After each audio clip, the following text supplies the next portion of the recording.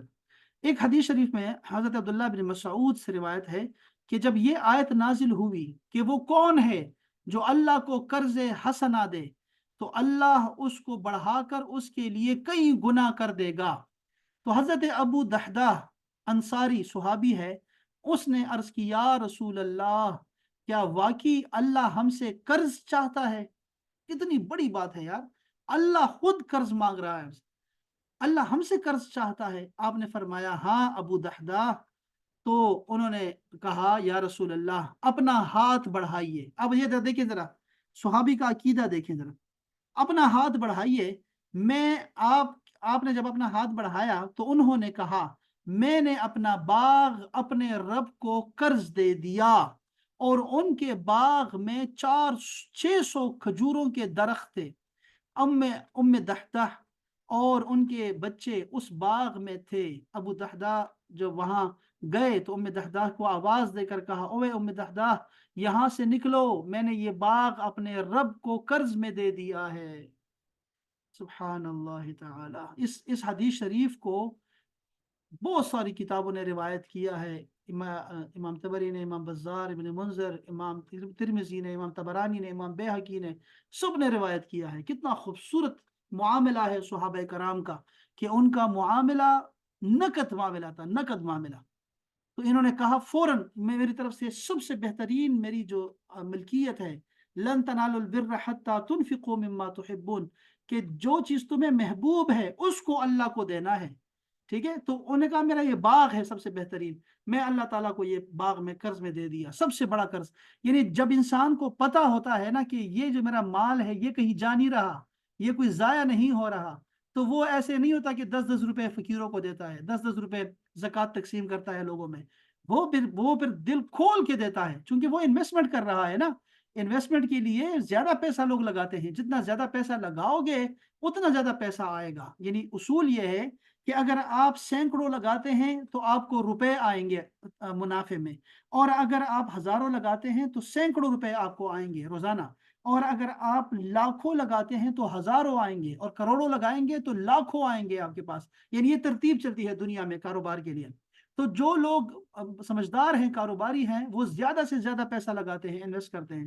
تو جس کو یہ ایمان ہو کہ مجھے اللہ تعالیٰ سے ملنا ہی ملنا ہے تو وہ زیادہ سے زیادہ کماتا ہے، صرف اس لیے کماتا ہے کہ وہ اللہ کے راہ میں خرچ کر سکے، کھل کے خرچ کر سکے۔ اور میں آپ کو بہت دفعہ کہہ چکا ہوں اس مسئلے کو کہ ایک قرآن مجید کا حافظ ہے، عالم ہے، اس کا مقابلہ کوئی نہیں کر سکتا ثواب میں، اور دوسرا عالم ہے، وہ دوسرا ہے امیر بندہ ہے، مالدار آدمی، جس کو اللہ تعالیٰ نے دولت دی ہو اور وہ اس کو اللہ تعالیٰ کو قرض میں دیتا رہتا ہے، مسلسل اللہ کو دے رہا ہوتا ہے، لوگوں پہ خرچ کرتا ہے، اس کا مقابلہ کوئی نہیں کر سکتا۔ اچھا جی، اللہ اکبر۔ تو یہ طریقہ تھا۔ دیکھا آپ لوگوں نے دوسری بات جو میں یہاں پہ آپ کو میں نے نوٹ کی، وہ یہ ہے کہ وہ بات کر رہے ہیں اللہ تعالیٰ کو قرض دینے کی، لیکن رسول اللہ سے کہہ رہے ہیں کہ آپ اپنا ہاتھ آگے بڑھائیے، اور پھر کہتے ہیں میں نے اپنے رب کو قرض دے دیا۔ اس کا مطلب کیا ہے؟ اس کا مطلب یہ ہے کہ رسول اللہ صلی اللہ علیہ وآلہ وسلم ہمارا وسیلہ ہے، وسیلہ جلیلہ ہے اللہ تعالیٰ طرف تک پہنچنے کا۔ ہمارے پاس اور کوئی راستہ نہیں ہے، اللہ تعالیٰ کی بات رسول اللہ سے ہمیں ملی ہے، ہمیں ایمان رسول اللہ کی گفت مبارک سے ملا ہے، ہمیں سب کچھ جو بھی ملا ہے وہ رسول اللہ کی زبان مبارک سے ملا ہے، ٹھیک ہے؟ تو ہم جب اللہ تعالیٰ سے ملنا چاہتے ہیں، اللہ سے بات کرنا چاہتے ہیں، اللہ کو کچھ دینا چاہتے ہیں، تو ہمیں رسول اللہ کو وسیلہ بنانا پڑتا ہے درمیان میں۔ یہ ہے وسیلے کا تصور۔ تو یہ بڑا بہترین ان کا ایک ایمان کا ایک بہت اعلیٰ قسم ہے جو حضرت ابو دحدہ نے پیش کی ہے۔ اسی طرح حضرت ابو ہریرہ بھی روایت کرتے ہیں کہ رسول اللہ صلی اللہ علیہ وسلم نے ارشاد فرمایا آسمان کے دروازوں میں سے ایک دروازہ پر ایک فرشتہ یہ کہتا رہتا ہے کہ وہ کون ہے جو آج اللہ کو قرض حسنہ دے اور کل اس کی جزا لے لے، اور ایک اور دروازے پر فرشتہ یہ کہتا ہے اے اللہ خرچ کرنے والے کو اس خرچ کا بدل عطا فرما اور بخیل کے مال کو ضائع کر دے۔